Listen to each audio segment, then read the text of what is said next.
Comando Polícia Nacional Timor-Leste Município Dili, ligu-se Esquadra Cristo Rei, hamuto com Serviço Migração, nomos Direção Serviço Informação Polícia, inclui Junta Força Polícia, asseguratan cidadão estrangeiro sineja na San Lourenço Pida, nebe desconfia envolve e atividade scam call center, jogos ilícito online.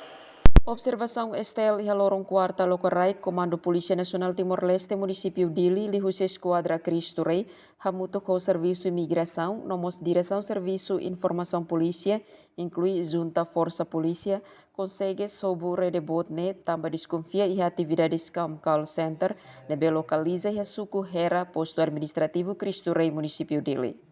Entretanto, equipamos prende evidências sasan eletrônico barak, inclui utiliza tecnologia avançada de hala operação ne. Hafing desmantela fating ne, equipa serviço hala que das identificação ba ema na insanu loreseng ida, hodi submete ba processo de investigação. Depois, sei processo ba Ministério Público hodi processa tuir lei. Entretanto, atu hameting segurança no combate crime organizado em Timor-Leste, governo lihusi Ministério Interior continua apela ba comunidade sira, wa inhira hare ka desconfia atividade ilegal e suku larang, foi informação ba autoridade de segurança da BBC.